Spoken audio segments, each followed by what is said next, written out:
2,000 years ago, in a small corner of the world, a story began. It was not the story of a king born in a palace or a general leading an army or a rich man with power and gold. It was the story of a child born in the humblest of places whose life would change the history of humanity forever. This is the story of Jesus Christ, a story of love, faith, sacrifice, and hope.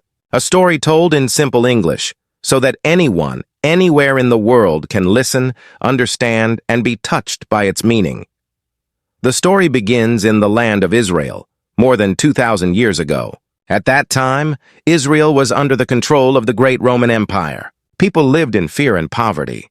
The Jewish people longed for freedom, and they prayed for the arrival of a Messiah, a Savior promised in their holy scriptures. One of those promises said, "A virgin will give birth to a child.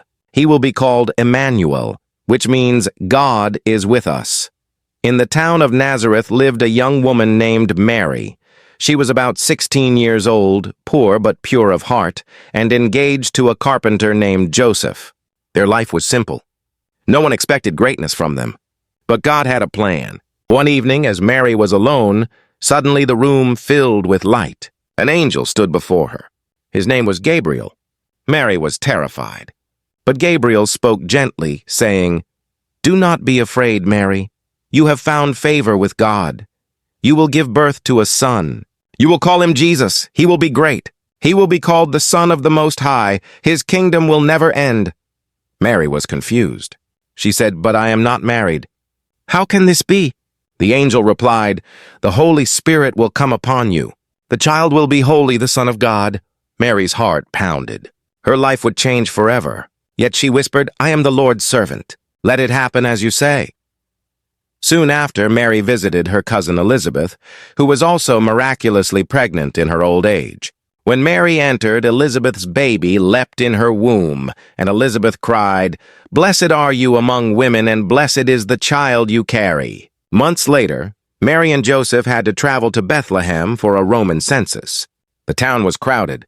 Every inn was full. And so, on a cold night, far from home, Mary gave birth to her son in a stable, placing him in a manger, a feeding box for animals. It was not a palace. There were no golden blankets, only hay, animals, and silence. But in that quiet stable, the greatest story in history had begun. Angels appeared in the sky to shepherds in the fields, announcing the news. "Glory to God in the highest! A Savior has been born today!" Shepherds, the poor and the forgotten, were the first to hear. They rushed to the stable and bowed before the baby wrapped in cloth. Far away, wise men from the east saw a new star shining. They followed it across deserts and mountains until it led them to the child.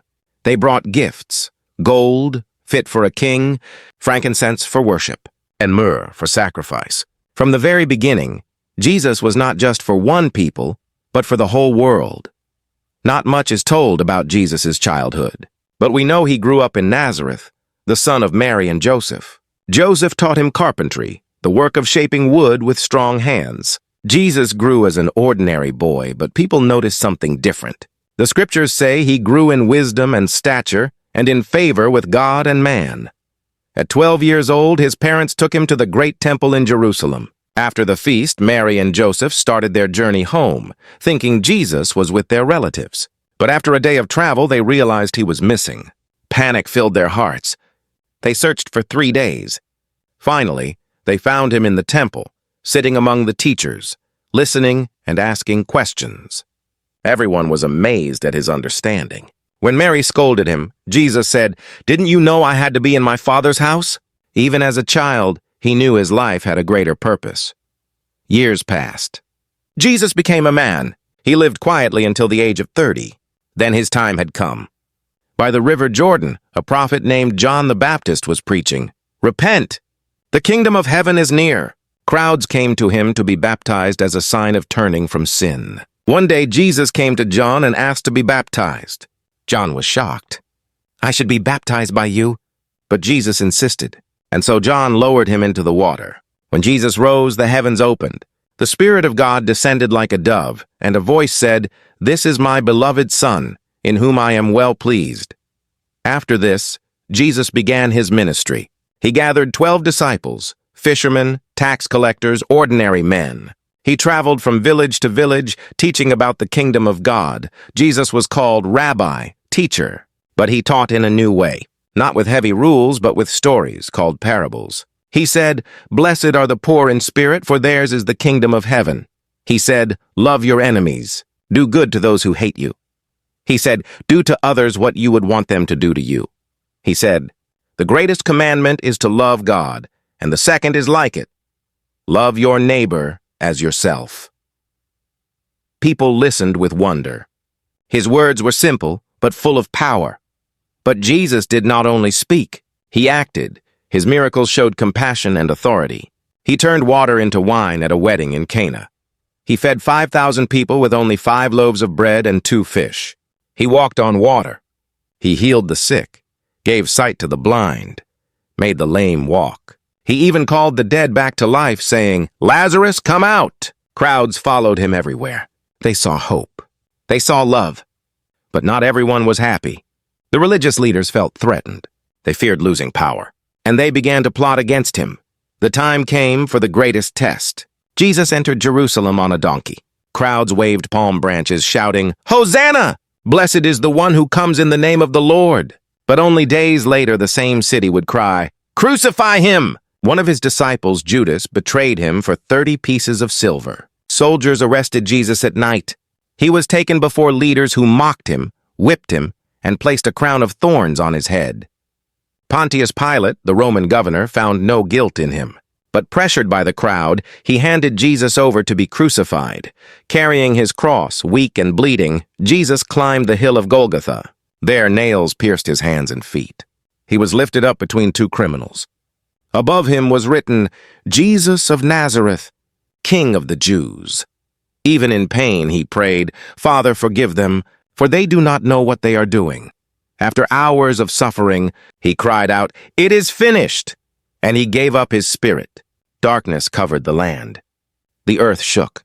The curtain of the temple tore in 2. Truly something cosmic had happened. His friends buried him in a tomb. A stone sealed the entrance. Soldiers guarded it. On the 3rd day at sunrise, some women came to the tomb. They brought spices to honor his body. But when they arrived, the stone was rolled away. The tomb was empty. An angel appeared and said, "Why do you look for the living among the dead? He is not here. He has risen." Hope exploded in their hearts. Jesus was alive. He appeared to Mary Magdalene, to his disciples, and to many others. He showed them his hands and side. He ate with them, walked with them, taught them again. Death had not won. 40 days later, Jesus ascended into heaven. But he promised, "I am with you always, to the very end of the age." The story of Jesus did not end with his ascension. His followers carried his message across the world.